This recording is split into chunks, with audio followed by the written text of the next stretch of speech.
Now, let's talk about Telnet. So I'm gonna add here Telnet. And Telnet is a network protocol that enables a user or a client. So I'm gonna add here our client. And our client is connected to a network.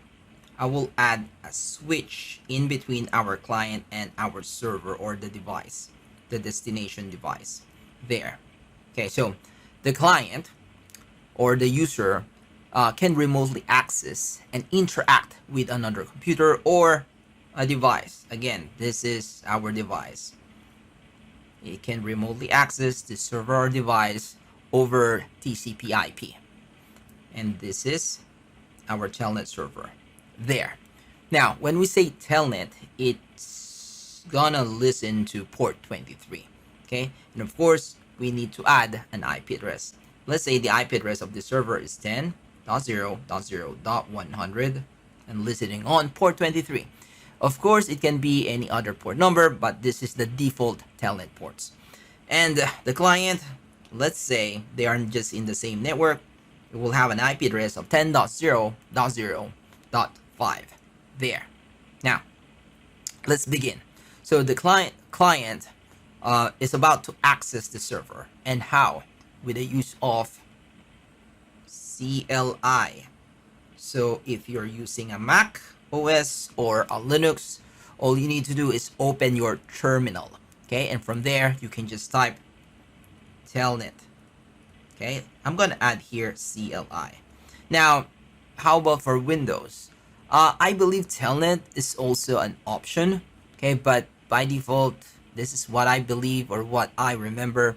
But by default, it's not enabled. Okay, but you can also use other dedicated application like the terminal emulation application, such as PuTTY or Secure CRT. Excuse me. So all we need to do, if you're already in the terminal, type Telnet and the destination IP address, which is 10.0.0.100. There. Okay. Now, depends on the server, depends on the device. Sometimes it will require you to enter username and password. But there are also some legacy device that it doesn't really matter. It doesn't really matter what username, because there's no username. It will only require you password. Okay? So you, as a user, as a client who wants to access this server, it will require you just password. Now, before it started, and I forgot to add, it's supposed to send TCP three-way handshake first. So from client to server, this is seen ACK, and then ACK. Okay, this is what happens before it establish a session. And on the client side, it will generate ephemeral ports or the dynamic ports ranging from 1024 to 65535. So let's say it's using 2001. Okay, and then when the client has established connection to the server, it will require you authentication. Again, it may be username and password, or for those legacy devices, it will only require you a password. So you, as a user, you will input those password, and assuming the password that you input is correct, you will now gain access and control to this server, okay, via Telnet. So if this is a Linux server, you can just enter or execute common Linux commands such as ls, top, pwd, what else, uname, etc. Again, Telnet provides a text-based communication interface that allows to control this remote endpoint. Okay, so let's talk about the not benefits but some of the disadvantages of Telnet. So I'm gonna add here Telnet disadvantages. Right. So first off, Telnet is an insecure protocol, and no one is really using Telnet anymore, or at least it's not recommended. Best practice is not to use Telnet. And why? because you see the data that is sent by this client, okay? Everything or almost everything.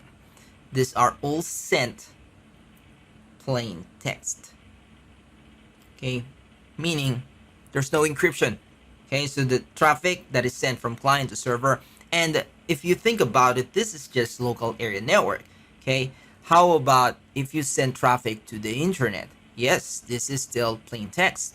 So it's possible, especially back in the days, it's very common that if you're trying to access a device or a server via the internet, in public IP, in a public network, yes, there's a possibility or chances that your traffic will be captured by many other users or attacker. We're going to talk about that later. So I would like to highlight that there's no or lack of encryption. Okay, and what we had in our example, you see this, it doesn't require us for both username and password. In other legacy devices, it will only require you passwords, and this is very insecure. Why? Because nowadays our authentication requires you more than username and password. This is what we call the multi-factor authentication. So if you're just inputting one identification, which is password, that is very unsecure. All right, now speaking of unsecure, the real disadvantage of Telnet is when we have an attacker. So I'm gonna add here our bad guy, our attacker, with a horn, with its diabolical eyes, okay, and with its smile. All right, so this is our attacker. Now, what can he possibly do? Well, there's a potential that he can sniff the packet. And when you say sniff packet or packet sniffing,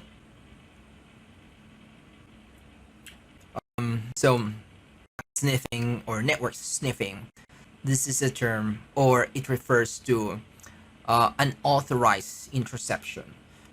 This guy here can actually capture your data. This is also what we call the man-in-the-middle attack, where it can capture, well, one of the important information is password. Okay, what else? Well, if you're lucky, it's not only password that this attacker can capture or sniff. If you're lucky, it can also sniff